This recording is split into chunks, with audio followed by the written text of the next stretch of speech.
Good morning बच्चों। आज हम पेज नंबर 30 लेसन नंबर 4 का मीनिंग्स पढ़ेंगे रिवीजन के लिए। आपकी S7 की एग्ज़ाम आ रही है ना, डेट पोस्टपोन हुई है, ठीक है। तो चलो हम इसका मीनिंग्स और ग्रामर करेंगे, अर्थात ऑब्जेक्टिव करेंगे। पहला शब्द है लू, गरम हवा।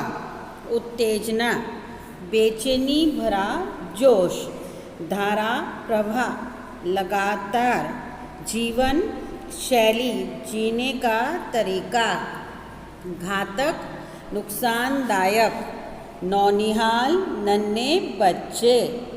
पारी, बारी, पाली, दोनों में से एक मीनिंग लिखोगे तो एग्ज़ाम में चलेगा।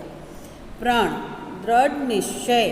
उतावलापन, तेजी, चंचलता। हक, अधिकार। खेतीहर, खेतों में काम करने वाले। निवाला, ग्रास, जैसे हम रोटी की एक गस्सी या ग्रास तोड़कर मुंह में डालते हैं उसे निवाला कहते हैं। जिज्ञासा, जानने की इच्छा। व्यवस्था, प्रबंध। अनुमति, आज्ञा। चौंचले, नखरे। तमाम, बहुत सारे। श्रमिक, मजदूर। व्यापक, विस्तृत। वजीफ़ा, छात्रवृत्ति, स्कॉलरशिप। आपने इस चैप्टर में पढ़ाई था ना कि दीपू और मनीष इन सबको स्कॉलरशिप दिलवाने के लिए राहुल के पापा ने कैसी मदद की थी। तो चलो अब हम आते हैं पेज नंबर 31 पे। मीनिंग्स हमने सारे पढ़ लिए हैं। आप इसे, जैसे मैं आपको हरदम एग्ज़ाम में बोलती थी ना कि 2 टाइम्स रफ में लिखकर याद करो। लिखकर याद करने से बच्चों स्पेलिंग अच्छे से याद हो जाती है, उसकी प्रैक्टिस हो जाती है, ठीक है। तो इस तरीके से आप मीनिंग्स को 2 बार याद भी कीजिए और लिखिए भी, तो इससे आपको एकदम पक्का याद हो जाएगा। अब हम आते हैं पेज नंबर 31 पे। किसने किससे कहा? सही उत्तर पर राइट का निशान लगाइए। क, तुझे यही टाइम मिलता है क्या? बोलो कितने पैसे हुए? अगर आपने चैप्टर पढ़ा होगा तो आपको ये सब तैयार करने की ज़रूरत नहीं होगी। कौन बोलता है? माँ ने मनीष से कहा। ख, बेटा इतनी तेज धूप में खेलोगे तो लू लग जाएगी, चलो अंदर आ जाओ। अब ये कौन बोलता है? पिताजी राहुल से, माँ ने राहुल से या माँ ने मनीष से? तो ये माँ ने राहुल से। ग, यह ठीक है कि पेट भरने के लिए काम करना ज़रूरी है, पर इन बच्चों को भी खेलने कूदने और पढ़ने का पूरा हक है। ये कौन बोलता है? यह पिताजी माँ से कहते हैं। अब क्वेश्चन नंबर 2। हमारी गली का यह मामूली डैश दुख का विषय है। ये पेज नंबर 30 पे जो पैराग्राफ है आपको उसमें से इस MCQ के उत्तर देने हैं। क, गद्यांश के अनुसार विश्व स्तर पर बहुत बड़ी समस्या क्या है? कौन सी समस्या बच्चों? मैंने आपको चैप्टर में समझाया था ना, बाल मजदूरी वाली, यानी बाल श्रम की। ख, पूरे विश्व में बाल श्रमिकों की लगभग कितनी संख्या है? 25 करोड़। सोचो कितने बच्चे हैं जो बाल मजदूरी करते हैं, जिनकी पढ़ने लिखने की उम्र है और वह गरीबी के कारण बाल मजदूरी यानी बाल श्रमिक हैं। बाल मजदूर कारखानों में कितने घंटे काम करते हैं? 8 से 10 घंटे काम करते हैं, जो कि बहुत ही गलत बात है। इतने छोटे बच्चे होकर कारखानों में इतना काम करना, तो वो बेचारे उनका ग्रोथ नहीं हो पाता है। तो अब हम आते हैं पेज नंबर 30। अब देखो पेज नंबर 32 पे क्वेश्चन नंबर 1। किसी कार्य का करना अथवा होना क्रिया कहलाता है तथा क्रिया का मूल रूप धातु कहलाता है। जैसे लिखना एक क्रिया शब्द है जो लिख धातु से बना है, इसी प्रकार हमें इनका वाक्य बनाने हैं और क्रिया शब्द को शब्द बनाकर हमें वाक्य में प्रयोग करना है। पहला है चल, उसका क्रिया शब्द है, क्रिया यानी वो करना, चलना। वाक्य है राम ने पिताजी से कहा हमें अब चलना चाहिए।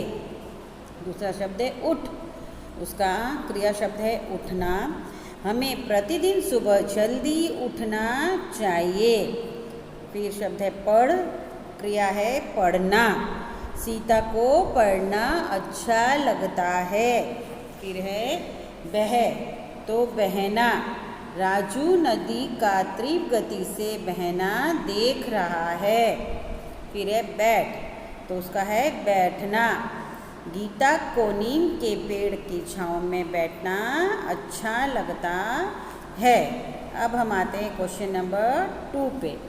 क्रिया के 2 भेद होते हैं, आक्रामक क्रिया और सक्रमक क्रिया। तो मैं आपको आक्रामक और सक्रमक पहले ही समझा चुकी हूँ, एक बार और समझा देती हूँ। हम उसकी डेफिनेशन पढ़ते हैं। आक्रामक क्रिया वह क्रिया है जिसके साथ किसी कर्म का उल्लेख ना हो। जैसे श्वेता पढ़ रही है, यहाँ पढ़ने के क्रिया के साथ कर्म नहीं है। सक्रमक क्रिया यह वह क्रिया जिसके साथ कर्म का उल्लेख हो। जैसे श्वेता पढ़ तो रही है, पर क्या पढ़ रही है? किताब। श्वेता किताब पढ़ रही है, यहाँ पढ़ने की क्रिया के साथ कर्म किताब है। दिए गए वाक्यों में क्रिया के उचित भेद पर सही का निशान लगाइए। जैसा कि मैं हर बार समझाती हूँ कि जो भी क्वेश्चन है उसको अपने आप से क्वेश्चन कीजिए। जैसे श्वेता बजा रही है, अब इसमें इन्होंने कर्म नहीं दिया है तो वह अक्रमक हो गया। अगर श्वेता बाजा बजा रही है तो वह सक्रमक हो गया। इस तरीके से हम क्लास में खुद को ही कितने एग्जाम्पल में आपसे बुलवाती थी और हम एक्सरसाइज करते थे। अब आपके लिए बहुत इजी हो जाएगा। देखो क, दीपू पॉलीथीन बैग बनाता है। बैग बनाता है तो आक्रामक होता है, पर कैसी? पॉलीथीन यानी प्लास्टिक की बैग्स बनाता है, तो इसका आंसर सक्रमक क्रिया होगा। अब देखिए दूसरा सेंटेंस, मनीष कपड़े लाता है। आक्रामक है कि सक्रमक? अगर मनीष खाली कपड़े लाता है तो नहीं, अगर मनीष सपोज लाता है तो ये हो जाता है आपका आक्रामक। पर मनीष क्या लाता है? कपड़े लाता है, तो ये हो गया सक्रमक। अब तीसरा देखिए, दीपू, मनीष, रेखा और कमलेश पढ़ने लगे। अब क्या पढ़ने लगे वह नहीं बताया, तो उससे एकदम स्पष्ट हो रहा है कि यह आक्रामक क्रिया है। ठीक है, चलो अब उसके आगे हम नेक्स्ट देखते हैं घ। फैक्ट्री में बाल श्रमिक काम करते हैं। कैसे श्रमिक काम कर रहे हैं बच्चों? बाल श्रमिक, तो ये हो गया सकर्मक क्रिया। अब हम देखो, पिताजी ने साथ दिया। किसने साथ दिया? पिताजी ने। पर कैसे साथ दिया वह नहीं लिखा है, तो ये हो गया आक्रामक क्रिया। अब देखो क्वेश्चन नंबर 3, दिए गए शब्दों के बहुवचन रूप लिखिए। हमें कौन से रूप लिखने? बहुवचन यानी प्लूरल। किसका बनाना है? सिंगुलर का। जैसे कि मैंने आपको हर बार समझाया है कि जो बड़ी की मात्रा होती है, दीर्घवाई होती है, वो जब हम बहुवचन बनाते हैं तो रस्वाई हो जाती है और या के ऊपर चंद्र बिंदु लग जाता है। तो पहला शब्द है फैक्ट्री, फैक्ट्रियाँ। घंटी, घंटियाँ। दाखिला, दाखिले। नौकरी, नौकरियाँ। फिल्म, फिल्में। सीमा, सीमाएँ। ये सब इन शब्दों के बहुवचन हैं। अब हम आते हैं क्वेश्चन नंबर 4 पे। पाठ के आधार पर कोष्टक में दिए गए, कोष्टक यानी ब्रैकेट, अब आपको ये भूलना नहीं है, शब्दों के समान अर्थ से खाली जगह भरिए। तो पहला है, मनीष ने कपड़ों का भारी डैश ले रखा था। पोटली, तो पोटली का अर्थ है गट्ठर। नंबर 2, राहुल इतनी तेज धूप में खेलोगे तो खाली जगह में क्या लिखना है बच्चों? लू लग जाएगी। अब ब्रैकेट में क्या शब्द दिया हुआ है? गर्म हवा, तो गर्म हवा का दूसरा शब्द है लू और पोटली का दूसरा शब्द है गट्ठर। तो चलो अब हम इसके 3 ब्लैंक्स बाकी हैं जो कि पेज नंबर 33 पे है, वो पढ़ते हैं। ग, हमने उनकी अनुमति से यह काम किया है। ब्रैकेट में क्या शब्द है? आज्ञा, तो आज्ञा का अर्थ हमने लिखा है अनुमति। हमारे देश में बाल श्रमिक कानून बनाया गया है। श्रमिक किसका अर्थ दिया है बच्चों? ब्रैकेट में क्या है? मजदूर।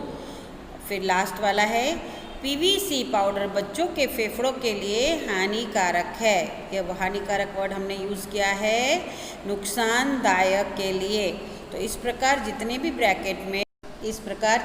ब्रैकेट में शब्द थे उनके हमने अर्थ लिखे हैं। तो इस प्रकार बच्चों हमारा लेसन नंबर 4 का रिवीज़न पूरा होता है। तो आपको इसी तरीके से जैसे मैंने ये रिवीज़न करवाया है, आपको इस तरीके से ही सारे बोल कर ओरली बोलना है और लिखना है। लिखने से स्पेलिंग मिस्टेक नहीं होगी और पूरा वीडियो देखोगे तो बहुत अच्छे से समझ आएगा। फिर भी कोई कन्फ्यूज़न है तो आप मुझे कॉल करके पूछ सकते हैं। Thank you.